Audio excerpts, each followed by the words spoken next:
So, once again, good afternoon. When Pastor asked me to share with you guys, I shared something with Pastor and Karen from when me and Karen got married. After we got married, we went on our honeymoon. And so, but there was a testimony that came out of that, and I thought this would be a great opportunity to share a little bit of it. So when I asked Karen to marry me, instantly we started looking towards, once she said yes, we started looking towards our honeymoon. And we had some options that popped up. The tree house where the ladies spent that weekend on the ladies' thingamajig, we were going to do that, but that just didn't seem like it was fitting right. I mean, we looked into it, but we didn't go anywhere with it.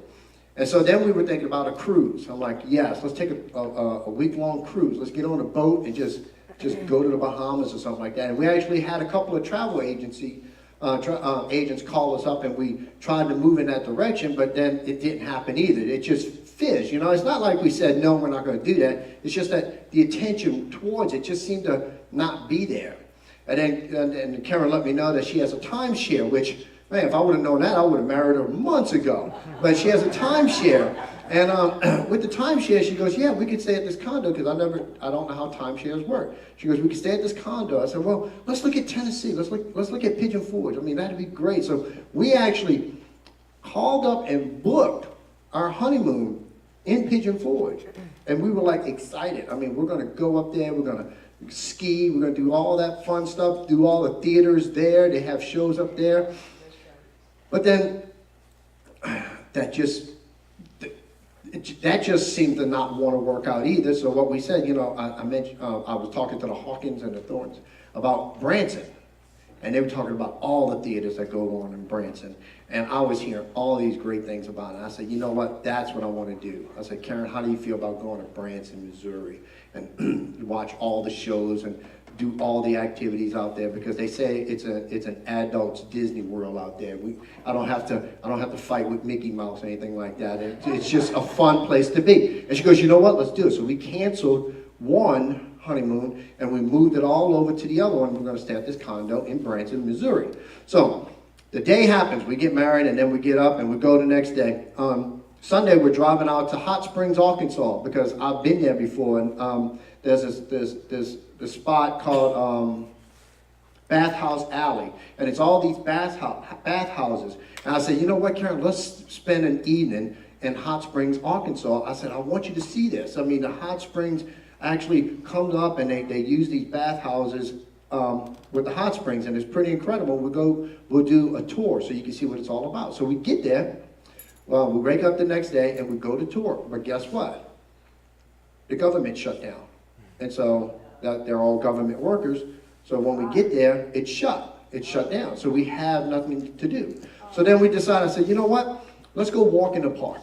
And so we went down, and there's this water fountain, right? And this water fountain has the hot springs coming out, and it's hot water. And these ladies were around it, and we went up there. We went and bought a $3 bottle of water, drank it, so I could fill this bottle up with water so we could drink it. Okay, but when we were there, we were talking to the ladies right there. We got to witness to them. One of the ladies seems like she was really down and out, and Karen started speaking to her. Before you know that, she's getting all emotional. She's believing that, you know, she has more life in her. You know, God's not finished with her. And then we started walking. We started walking the park, and you know, we're checking out all the hot springs, and how the hot springs was just coming out. And it was we stuck our hands in the water, and it was so hot that you couldn't keep your hands in the water for 3 seconds. And we just was amazed at everything around there, and right there in that park, and walking up the side of the mountain and the hill and all that, and just taking in everything that's there in Hot Springs. And then what we did, we got in the truck and we decided, okay, let's head on out to Branson. And I'm excited now, because now we're going to Branson, and I get to do all them shows and everything. I was reminding her, I said, no, Joe Hawkins said, if you're going to go from one show to the other show, you better be prepared for long traffic. And I already started looking at the route that he was talking about, going around the traffic so you don't have to sit in this 30-minute traffic to go 2 miles and stuff like that. So we're just going through, we took a scenic route to Branson, Missouri, and when we get there, it's dark. I'm like, we're here. And we get on the road and we start driving. We're on the main strip. And now this is probably about, I don't know, 6, 7 o'clock at night. And as we're driving, there's not a car in sight. I'm like, we're just driving. I'm like, wow, this is nice. So we went to the condo, and she's been bragging about condos because I stay in hotels. I'm comfortable in a hotel. She goes, but these condos are really good. And so we get to this condo, we go in, and we open it up, and I'm like, wow, it looks like the La Quinta. I mean, to me, the condo just looked like a La Quinta. So we decide we're going to go eat. So we get back on the road, we're driving through Branson, we start noticing things. Signs saying, thank you for a great season. Other signs saying, see you in February. And then Papa John's Pizza, see you in February. And then we ask somebody, what's going on? Well, the season's over. Holiday season's over. Branson shuts down for the month. Oh, wow. Absolutely, positively nothing to do in Branson in the first month of January. So I'm thinking to myself, okay, we're going to make this fun. This is our honeymoon. We're going to make this fun. And so we get back to the room. I can see she's not happy. She's not happy about it because she was really looking forward to seeing how I responded to Branson. So we go to sleep, wake up the next day. We have to go to the timeshare review, where you have to sit there and they have to try to sell you some more stuff. And while we're sitting there, and me, being the youth pastor that I am, I just sat there quietly, and Karen just like, no, that is, this. We're not satisfied. I thought we were going to do this, but no one did this, and da-da-da-da-da. And we're on our honeymoon, and the guy says, wait, you're on your honeymoon? Well, what you doing at this lodge? You need to be at Big Creek. I'm like, she's like, what is Big Creek? And he goes, well, come on, I'll take you. So we jump in his truck, and he drives us like 15 minutes out of town. We get to Big Creek Lodge. Big Creek Lodge is owned by Bass Pro Shop. This thing is thousands upon thousands of acres. And to get to the lodge, you have a 30-minute trek going up and down this mountain. And then you get to this one peak where you turn, and it's just an overlook of everything. I mean, you can see miles. We took pictures up there, and then he brought us to the lodge. And when we got to the lodge, it was like, wow, this is incredible. I mean, the golf course alone was incredible, but it was just incredible. The wildlife was out there, everything was out there. And here's the good thing is because all of it shuts down, there was hardly anybody at this lodge. So it was almost like we were by ourselves. So we get the lodge, we get into our condo. When we get into our condo, now that was something incredible to look at. I mean, you walk into this condo and it's like, it's Bass Pro Shop. I mean, you got the bass on the wall here, you got a deer mount there, and everything is just really, really high class and really put together very well. To the point where I went to the bathroom. Now Karen's a city girl, okay? I learned how to be a country guy because I moved from the city about 12, 13 years ago. So I'm used to seeing deer. I'm used to hunting and all that stuff. So I go to the bathroom. When I come back out, Karen's standing on the sofa petting this deer on the wall. I'm like, what you doing? She goes, he feels so soft. I said, but he's dead. He's dead. And so we laughed about that, right? And so now we're trying to find stuff to do at Big Creek Lodge. I mean, this is thousands of acres. What can we do? And there was so many things to do. Everyone kept saying, you need to go to this place called Top of the Rock. Now, Top of the Rock is a restaurant. Now, at that restaurant, we booked, and they said the best sunsets are up there. So we went. When we went up there, they have a museum, and we said, okay, we'll come back and check out this museum another day. So we get to the restaurant. We sit down. The sun is coming down, and it is perfect. It's right over an old church, right? We've posted the pictures of that on Facebook. But the sunset was right over this old church and everything. And it was beautiful. It was an awesome evening. And so the next day we wake up, and it was like, okay, what to do? Everything is still shut down. So we couldn't really go down to Branson and do anything. So what we ended up doing, on Top of the Rock, there's this thing called, you can rent a golf cart, and you can tour the hidden caverns, which I don't understand. They can't be hidden if we know it's there. But it's the hidden caverns. And so we're the only ones up there. We're the only ones up there. And so we get this cart and we're just driving and no one's around. And we're checking out the waterfalls and we're going to this cavern and the waterfalls falling in the cavern and it's huge and it's incredible. And it's just breathtaking. There's a bridge and you go over this bridge and you stop and it's a gated bridge. And when you look down, you can see hundreds of feet down into the valley and it's like, whoa, all of this is just magnificent. Everything is bigger than ever I could imagine in my life because I've never seen anything like this. And the best part about all of this was there was no people. So you didn't get obstructed by people taking pictures and people getting in the way and stuff like that. It was all ours. We got this whole tour. We took time. We took our time. We just enjoyed every bit of it. And then the next day, it just kept going and going and going. I did a 3-mile hike. She went. I got her a massage thing. Yeah, a massage thing. I said, well, I ain't gonna let no one massage my back, so I'm gonna go do a 3-mile hike. So I did a 3-mile hike and ended up being almost 4 miles because I got lost. It was so big, but it was incredible. Everything about this was incredible. I'm trying to get to the point. As we get into the end of the week, right, we're running out of things to do. I've already played golf in a closed-in room, climate control, played 18 holes on Pebble Beach, and there's this giant screen on there, and I'm just hitting this ball, and I played the whole course.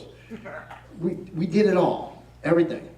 The last day was a Friday, and it rained all day. They said it's going to rain. We stayed one more night because it was supposed to snow, and it didn't snow. It rained.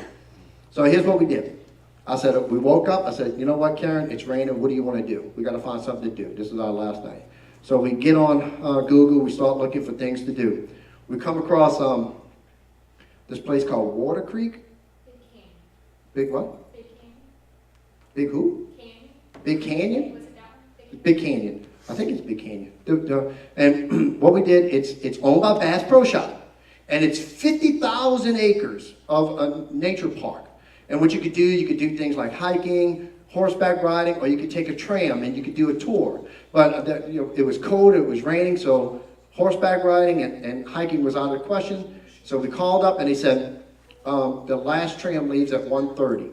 And so I said, well, if we leave now, we can get there in 20 minutes. So we leave and we're driving and it's raining. And when we get there, I get the umbrella out, I go up to the thing, I said, we're here to do the tram. Now this is at 1:30. The lady says, oh, sir, we closed because of the weather. The weather's just too bad, so we closed the park early. And I was like, oh, I was like, wow. I said, well, can you think of something else for us to do? I said, we're on our honeymoon, and we want to see something really, really awesome. We want to see more nature. She goes, hold on. So she gets on the phone and she calls her boss. And she says, I have a couple here, and they're from Mississippi, and they're on their honeymoon, and he says, well, we're closing, and none of the drivers are here. And he goes, wait, there's a driver here. He goes, I'll ask him. So he asked the guy if he would stay for us. And the guy said, yeah, I'll do that. Now, they have shut down 55,000 acres of park. All the employees go home. It's just me, Karen, the driver, and the manager. And we get to the driver. His name's Ian. And I was like, man, I appreciate this. I said, this is incredible. And I gave him a tip right up front. I said, look, just because you're going to do this, I said, and I'm thinking to myself, just drive us around the park. Just drive us around the park. Just point out some stuff to us, and that's it. And he had the tram behind his SUV. And he goes, well, you know what? Why don't y'all get in the truck with me? And this way y'all don't have to be in the cold and the rain. And so we got in the truck with him. And we're just driving. And this man is giving us the tour of our lives. Now you got to remember, 55,000 acres open to the public to do hiking, walking, biking, horseback riding, all of that. And not a soul in sight. It's just us two and Ian. And we're going through this park, and he's telling us everything about the park. He even brought us to some spots where he can't bring public. And he was just showing us stuff about they discovered the Indian stuff here, and they discovered Indian stuff there, and this is known for this. And we pull up and we go into these. He drives into the creek, and it's called a infinity lake, because when he drives in, you're at the level of the water, and all you see is this body of water. And he goes, watch this, and he grabs fish food, and he just throws it out there, and all these rainbow trouts just start going crazy over the stuff, and we're like, look at that! I said, I can't believe that. And so he's just throwing it, and then he throws it on the other side. I'm saying, Karen, look over there! We're taking pictures. I have to roll down the window and put my camera out there because I'm Asian and everything. I'm just, look, and we're taking pictures, and he's just giving us the tour. He comes up to this one spot, and he says, okay, you see that cave? You see that cave? He goes, way back there, you see that trickle of water coming out? And he explains, this is a cave, and there's hundreds of bats that come out at night and stuff like that. He goes, but way in the back of the cave, water is coming out of the mountain, right out of the rock, at like 3,000 gallons per day. Yes, that's right, about 3,000 gallons per day. And he says, it's coming right out of the rock. You can drink it right out of the rock. And so he goes on, and he brings us up to this other area. I mean, he starts warning us, and there's deer, right? Now, they're not wild deer. They're taken care of. They're tame. But he's out there, and the deer's out there, and we just park. We park. We don't just keep driving. We park, and we sit up there. He's calling the deer out by name, and we're taking all these pictures and stuff like that. And then we just keep going, and before you know it, I'm like, buffalo! They have buffalo out there. And here's the incredible thing. He comes and he stops. He starts calling the buffalo up to the truck. Now, he doesn't do this. He calls the buffalo up to the truck to the point where we couldn't even open the door if we wanted to. I got this big old buffalo eye just looking at me. And I'm like, Karen, I can touch it. Okay? And it's just stuff like that. And it just kept going. And then we came back down. And as we were coming down, we were riding along a creek right here. And the creek was coming up. And he showed us this tree. Okay, you got the hill here and here. We're in the hollow. And he said, at one time, all of this was just thick overgrowth. It was all thick overgrowth. You couldn't see one side of the hollow to the other side. And he said that when we came up, he said the Indians would follow along this creek. And he pointed at a tree. And this particular tree was bent at a 90-degree angle. It was the most incredible thing. I've never seen it. And he said that. He goes, you will never see a tree bent at a 90-degree angle. And he says the Indians did that on purpose. He said the reason, what they did was this. Anytime you had something like that, it's to alert other Indians that something is very important over there. And so when he said over there, he said, look over there. And that 90-degree tree was pointing directly at the cave on the other side that pointed to life. Because inside the cave is 3,000 gallons of water a day that they can drink. It's survival. And that's what they said. He said the Indians would come, and no matter what, if they saw a sign like that, they know they need to stop what they're doing and head that way until they see what that tree was pointing at. Because it was designed that way. And that there alone is a message by itself. So he was explaining all that. Then we were heading back in. And he says, he calls up his boss. He goes, hey, we're coming back in. Do you want me to drop them off in the parking lot? Or do you want me to park where we're supposed to park? And he says, well, I mean, if they need to use the restroom, we could turn on all the lights so they can use the restroom. I mean, this place is closed. And I said, no, man. We're good. I appreciate it all. And I actually tipped him again because it was so incredible. He spent 2 hours with us. 2 hours. He could have done that in an hour. Easily done it in an hour. But he spent 2 hours with us. And we got back to the truck, and me and Karen said, I can't believe this. 55,000 acres was all ours. And we were excited about that. And I'm like, she goes, what do you want to do? I said, I got to get someplace. I got to go to the bathroom. She goes, but they would open the doors. But they've done so much. They did so much already. So we hustled, and we found a place, and I got to use the bathroom, and we ate some incredible food there. And then, what Ian was talking about, he kept saying they keep finding this Indian fact, and this Indian fact, and this Indian fact. But all of it's not here on site. It's at the museum. He goes, did you ever hear of a place called Top of the Rock? I'm like, yes, we were there. He goes, well, that's the museum up there. And up there, it's 5,000 square feet. No. 50 50,000. It was 50,000. 50,000 square foot museum. And so we get up there. He said, you gotta go to the front, and you gotta pay to park. And then after that, you go up there, and then you could pay to get into the museum and tour that. And it's 50,000 square feet. So we're excited. Now we've been to the park. We want to go and see what they found in this park. So we get up there, we pull up to the gate, and we're just still awestruck at the fact that we had 55,000 acres to ourselves. And we're still talking about it. We get up there, and we said, we're coming to see the museum. I give him my credit card, and he swipes it, and he swipes it, then he swipes it a third time, and he says, it's not reading your card. Here, just go in.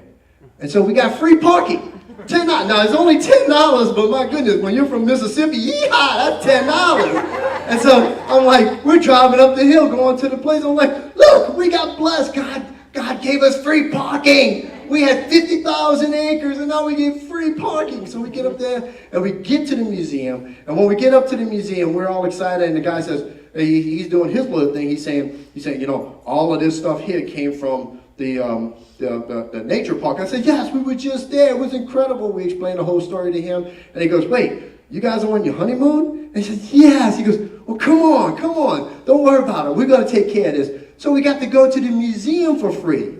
And so now we're in this 50,000 square foot building all by ourselves. There's nobody in there. And we're just touring around. Everything's real quiet. And we're just looking at all the Indian stuff. And this guy that works there, he comes, did y'all lose this? I'm like, ah! I mean, it was scary. He's scared. But I'm like, I almost turned Bruce Lee all over the guy. But I told him, I said, man, you can't do that. I said, we're the only ones in this building. He goes, I know, how do you like it? So we just finished all of that. So then Saturday comes, and we packed up, we're ready to go, and we start heading home. And as we started heading home, Karen went to sleep because I was doing all the driving. And it just dawned on me. I was just reminiscing everything that has just happened this week. It's the most incredible thing I've ever been on. And I wrote it down. This is what God put on my heart. Because I wanted to go get entertained by the world. But God wanted to entertain us by his creation. God showed off. He says, wait, you want to be entertained by the world? I want to show you what I got. Can I show you what I got? And we just went along with it. And before you know it, he goes, come on, hey, go to this park. I got it all reserved for you. Just for you. I even have a vehicle, nice and warm. It's all for you. You know, and now I think about it, you know, when the guy throws that fish food out there, God's saying, get them, boys. And, you know, fish start jumping out everywhere. And we're traveling. And God's just showing out through Ian. He's just showing out. He shows us this waterfall, right? This waterfall, one comes from this side and one comes from this side. And he says, he names it one thing. He says, but most people call it the unity fall, something like that, because two become one. It's two waterfalls that become one. And he's just sharing all of this with us and stuff. And God, I could just see God sitting there saying, okay, bring them up here. Bring that deer. Bring that buffalo.